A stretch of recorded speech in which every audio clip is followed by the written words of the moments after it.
स्वामी जी प्रणाम। ध्यान विधि के पश्चात जब ऊर्जाओं का ऊर्ध्वगमन होता है उसका और जहाँ से जाना जा रहा है उन दोनों में अंतर संबंध क्या होगा?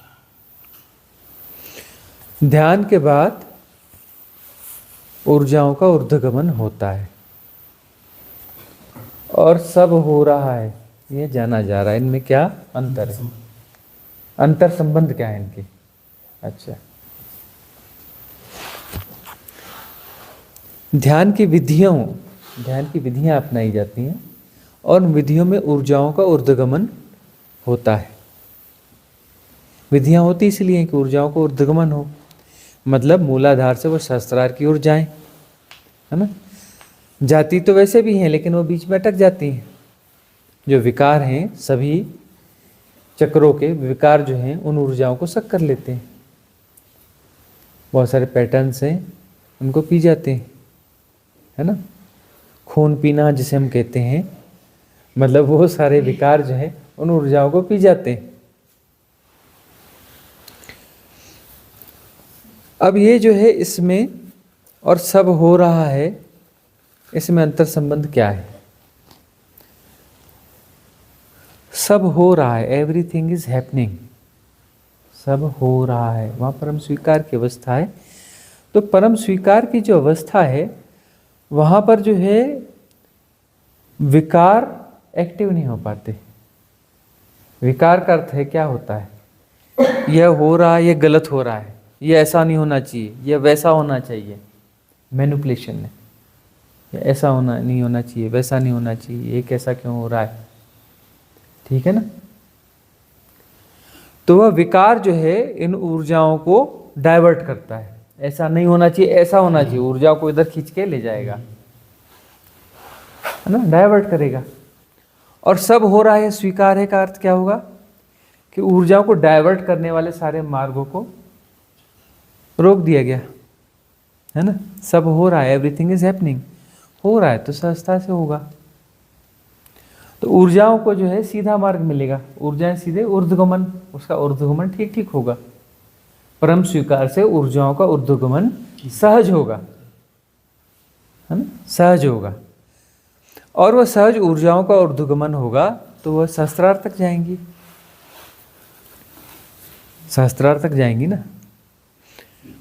तो ये इस प्रकार से इसमें अंतर संबंध है, यही उसका अंतर संबंध है, मतलब है एक ही चीज, है ना। तो परम स्वीकार तो साधना में जरूरी है। साधना में जो हो रहा है, everything is accept as it is, जो जैसा हो रहा है जैसा का तैसा स्वीकार है। कुछ गलत नहीं है, कुछ गड़बड़ नहीं है, कुछ सुधारना नहीं, कुछ करना नहीं है, क्योंकि करने वाले सब बिगाड़ देते हैं, बिना किए सब ठीक हो जाता है।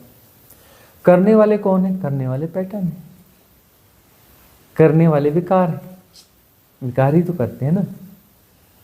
कर्ता उन्हीं विकारों का जोड़ है, विभिन्न विकारों का जोड़ का नाम कर्ता है ना। अकर्ता का मतलब है कि कर्ता नहीं है, कर्ता नहीं है मतलब विभिन्न प्रकार के विकार जो है एक्टिव नहीं है, उनका एक्टिवेशन जो है विड्रॉ हो गया। जो विभिन्न प्रकार के विकार हैं उनका एक्टिवेशन जो है, पैटर्न जो है उनका एक्टिवेशन विड्रॉ हो गया, टेम्पररी से ही विड्रॉ हुआ तो फिर जो है वहाँ पर अकर्ता हो गया। अकर्ता हो गया तो उस अकर्ता की स्थिति में ध्यान घटता है।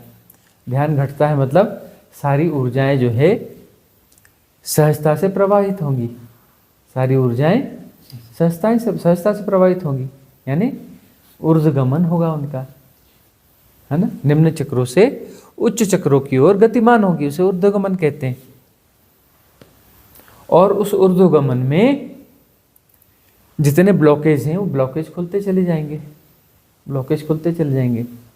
और खुलते खुलते एक ऐसी स्थिति आ जाएगी कि अचानक जो है कि विस्फोट हो जाएगा, विस्फोट होगा। और कुंडलिनी से जब उसे मार्ग मिल गया तो जैसे वह नहीं होता, एक होता है क्या भूकंप, अर्थक्वेक, और एक होता है ज्वालामुखी।